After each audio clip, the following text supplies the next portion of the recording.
morning. Can everyone hear me? Is it okay volume? All right. So my name is Joey, and I've been to a lot of Creative Mornings a lot here before. And what I wanted to share this morning was talking about how the first time I ever went climbing, I never realized such like a quirky sport would provide so many learning moments that I'd still be carrying with me so many years later. As I said, my name is Joey. I've been climbing for a number of years. I work down the street here at Akilu. I'm a game designer, and we make a whole variety of different games. Our most popular one is Subway Surfers on the mobile app. My climbing background is actually next week will mark 10 years since the first time I've ever been climbing. I've done some real outdoor climbing in a lot of different states across the US, a few times here in Europe, and even years ago back home I was even competing kind of on a national level. So I felt the theme moments relevant because there's some research that shows, research actually done in Aarhus, that designers, they look back into their past a lot more than usual normal people when they're looking for inspiration or learning. Now I know everyone has a lot of different memories in their heads that they replay over and over that has really kind of shaped who they are. Now in this talk I want to go through a few of those moments that I've experienced in climbing and talk about how they've kind of made me a better designer and sometimes even a better person. So there's been a lot of different climbs I've experienced over the years, and just like that, these lessons haven't come easy. Took the help of thousands of different moments of resisting gravity and a few good books along the way to help me formulate this mentality. And a lot of the main points I'm going to go through today are actually part of a helpful mantra that's kind of in this book called The Rock Warrior's Way by Arno Ilne. And I'm going to take all these points that I've taken from climbing and go through them how I use them in design every day. So to get right into it, the first point is to be aware. Now the first time I ever did a real outdoor climb, my awareness had to be very vast and all over the place. I had to be thinking about my equipment and make sure I had the right amount of safety pieces to get me up the wall and back down again and safely in one piece. I had to be aware of the weather. It was actually coincidentally a lot like today. It was sunny, but it was also very icy and very wet, so I had to just be aware of how the conditions had changed. I had to be aware of any insights I could get from the ground by just looking up at the rock and maybe even asking a few friends if they had any good tips from their experience. I had to be aware of my emotions, swinging back and forth between excitement and fear, because it can really hype you up in the wrong way and the right way. I'd be very careful of every little hand movement and every little foot movement to get me there. Now I compare that to kind of a day-to-day when thinking as a designer. You just have to have your awareness just as all over the place. I have to be completely aware when I'm building out an entire user experience. I have to be very aware when I'm working myself and spending my own time. I have to be very aware of how I collaborate with a team. And I just connect those together. The second point is all you can control is your attention. So that kind of wide awareness is going to give you a lot of opportunities, but where you actually put your attention is where you're going to actually get to make any kind of difference at all. Now, like I said, that snowstorm, that bad weather, I can't control the weather. So I couldn't control that the temperature had made the rock extremely cold and my hands had gone numb before I even went halfway up the wall. But what I was able to control was just giving that extra bit of attention to how I would place my hands and then how my body would feel in balance in response to it and testing out to find out if I was going to fall or not. I can't control the overwhelming thoughts and emotions that you're going to have like flowing through you at any given moment on any given day, but I could control which ones I paid attention to and which ones I just kind of ignore, just like the twitch you have in your leg when you're laying in bed at night. Similarly, I can't control the constant launching and releasing of other games on the market and how they move up and down in the App Store rankings. But what I can control is how I study the market And then additionally, what I can control is when I want to just take my phone and disconnect and immerse myself in only what's right in front of me. Number 3 is sometimes you have to do a little bit something crazy and question the status quo. For me, I think back to a climb that's actually in this picture here. It's a particular climb. It's called Redneck, and it's a very well-known climb in this particular part of Alabama. It's the name Redneck. So just as known as the climb itself, in this area is the sequence of moves that's required to successfully kind of complete it and make your way up the boulder. And I always had trouble with some of these moves on this problem, specifically this one that my friend is doing in this picture here. It's called a heel hook, where a climber is going to take the rubber on the back heel of their shoe, and they're going to kind of wedge it up against the rock for a little bit more pull so they can more freely use their hands. I was never able to get that heel hook to work on that particular move, and I was really frustrated over a long period of time of trying to get it because I wanted to get this really challenging, iconic climb. So after looking at it for a long time, I started to see some ideas that were different, that had kind of gone against what everyone before me was typically doing, all my friends and people in guidebooks had typically done. And so I started to see this other idea, and so I started trying it out, and it started to kind of go a little bit. Then I tried it a few more times, and it eventually worked, and I was able to successfully complete that climb. I was really excited about it, especially because I did it my own way. Now I think that, and so that teaches me I need to attack a challenge in a different way and just shake up your understanding sometimes. In games, I like to compare this to the game Flappy Bird, which I'm sure a lot of people are probably aware of in some regard. It's a game that really shook up the App Store itself. But what's interesting is it wasn't made like all these typical other games in the games industry, where it's a huge company and there's market research, and then there's a big marketing push to push it up to the top of the ranks. So this one rose to the ranks all on its own. And what's interesting is this was made by one guy by himself, living at home with his mother in Vietnam. And what was interesting is that he built this to fit his own life. He couldn't compete with these big companies of hundreds of people with all their extra analysis and extra developers. He was just one guy on his own. So he did something and challenged the status quo, and he did it so it's something that could fit him. Number 4 is find little ways to engage. So now I have my awareness and my focus and all my wacky ideas, and now I get to stand there and look straight up at the top of a cliff. Now it's going to be hundreds of small decisions that are going to get me all the way up there, but I'm going to have to start with one and build off of it.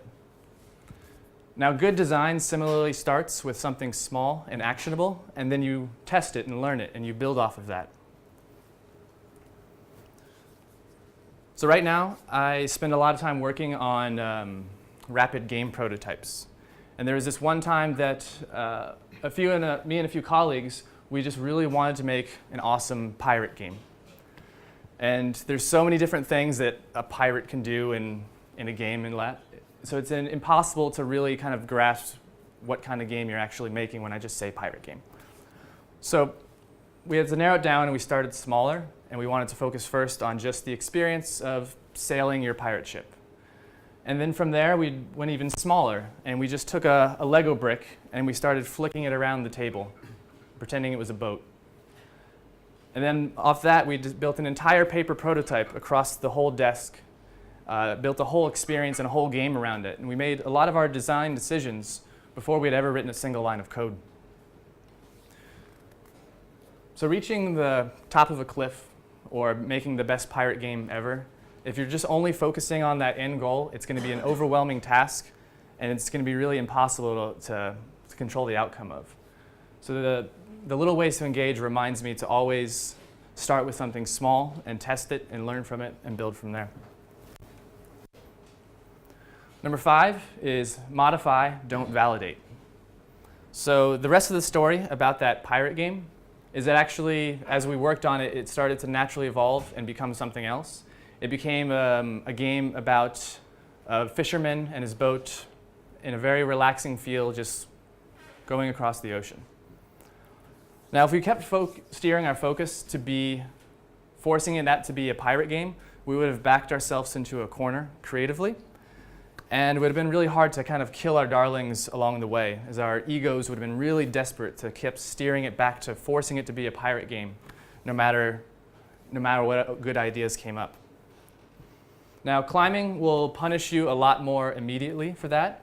In this picture here, this guy was doing, it's called, in climbing we call it reading a route, where you're on the ground and you're planning your sequence of moves ahead of time, and maybe sometimes acting them out for all the weird kind of things you might end up doing on the wall. Now, however, a lot of times when you go up the wall, a lot of times the rock isn't what it seemed from before. So you'll get up to that moment and your plan will suddenly be interrupted and you'll have to modify it. And if you're not willing to do that in that moment, I can tell you the two outcomes that will happen. The first one is you'll just fall. The second thing that could happen is you'll sit there and you'll analyze and you'll think really hard and trying to figure out why your plan didn't work. And then by then, the strength will go from your arms and you're going to fall. So you have to always be willing to modify. You have to keep an open mind during a project and not just only at the beginning. Point number 6 is you need to practice falling. And I want to say just be ready to suck. That's some really good advice I could say for climbing or being a creative. And for me, that thinks back to this picture of this climb that I did several years ago. This one was named Hammerhead. And when I first came across this climb, it was the coolest one I'd ever seen. It was really powerful and completely horizontal and parallel to the ground. It was very technical. It had a lot of very small cracks that you had to grab onto with your fingers, and it made it impossible to get a rest along the way. It was more difficult than anything I had ever climbed before at that time, but it wasn't quite outside the impossible range for me. So, of course, I was motivated, and I tried it, and over and over, and I fell over and over and over countless times, especially on the very last move, more than any other move on the whole sequence. I tried it so many times that I had worn off the skin on the tips of all my fingers, and they'd just become, all 8 of my fingers were bloody by the end of that couple of days.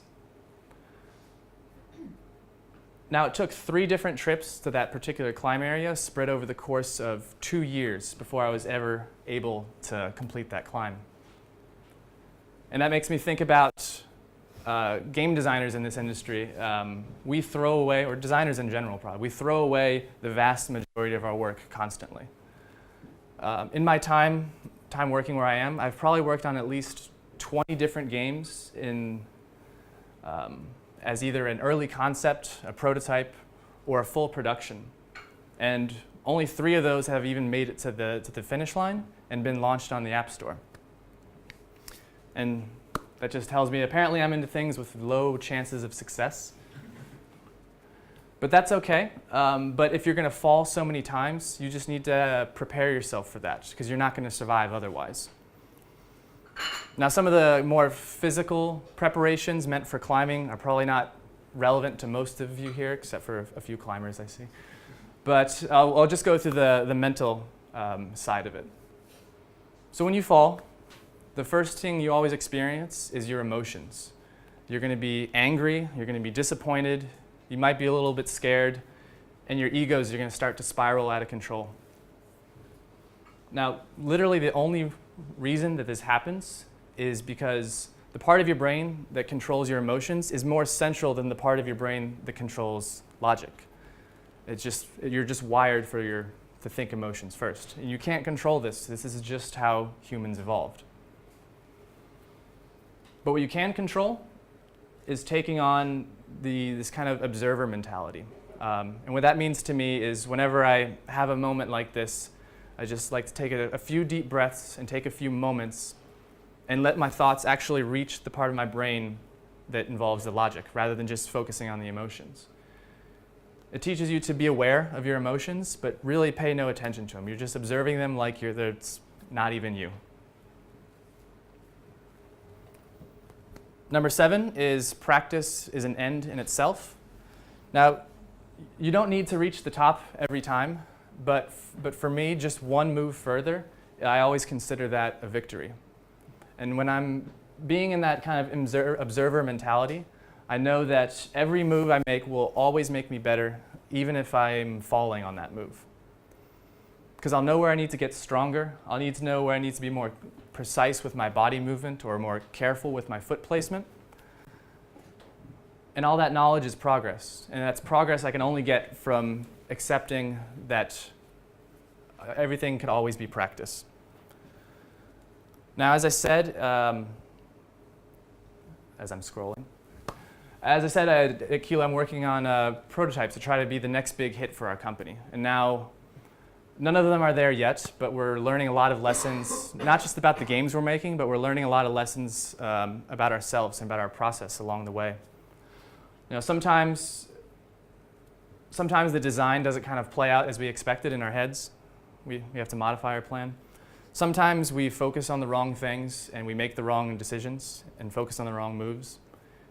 Sometimes we're not strong as we thought we were to build as much as our ambition had led us to. A lot of these have been pretty painful learnings along the way, but it's really inspiring to see how far that we've come because we've taken the time to practice and take the time to actually observe what happens. Point number 8 is growth is converting stress into comfort. So a lot of times when you're climbing, you're going to come up to a move that you see just maybe a couple moves ahead, and you know that it's something that's probably going to test your abilities just a little bit. And what you see as something that's maybe a slightly the normal risk, your animal brain will start to translate that into crippling fear. Because the animal brain always wants to keep you in your comfort zone because that comfort zone is a representation of what you already know is safe for you. But ironically, it doesn't actually reflect what you're actually capable of. Now, think back to maybe some moments that might have scared you in your kind of careers, I guess. The first time you did something, like maybe the first time you launched a game, or the first time you launched your own website, or the first time you launched your own company, or the first time you had to write networking code and make a whole multiplayer game in a month. Things that made you kind of feel like you're standing on the edge of a cliff. How nervous were you and how stressed were you that very first time that you did this? And how much more comfortable were you the second time you did it? And was there ever any moments that kind of where you surprised yourself with your own abilities outside your own comfort zone?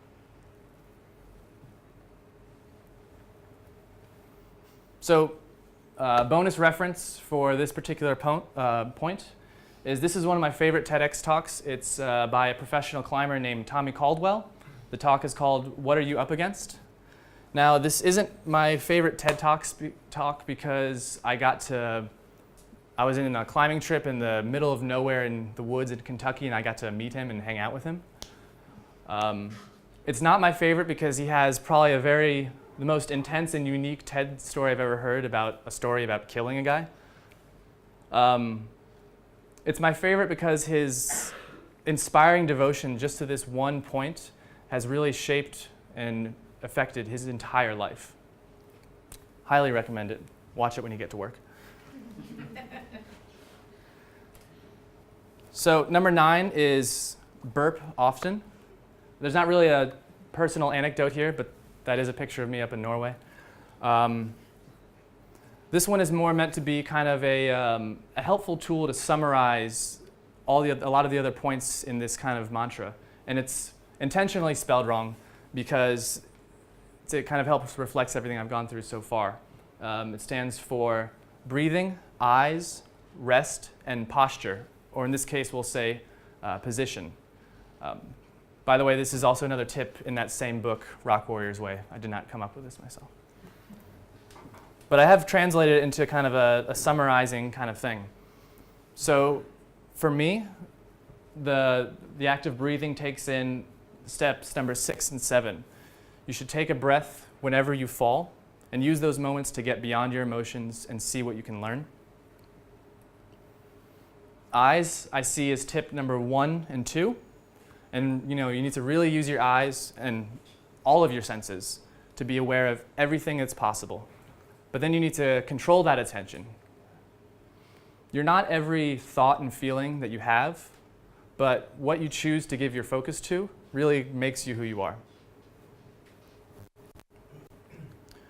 Relaxing is point number 5 and number 10 that I haven't quite got to yet.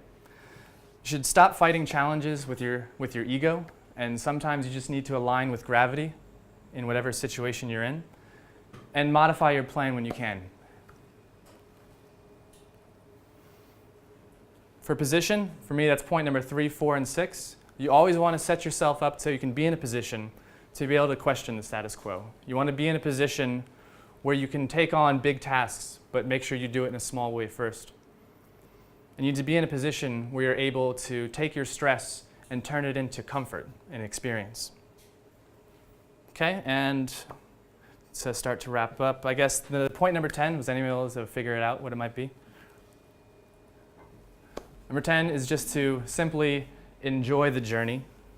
You're going to have a lot of bad days in the life of a creative and the life of a climber. So you have to make sure that you're doing it for the right reasons. I've realized that I'm motivated by the blend of art and science that is game design and development, just as much as I'm motivated by the blend of physicality and creativity that is climbing.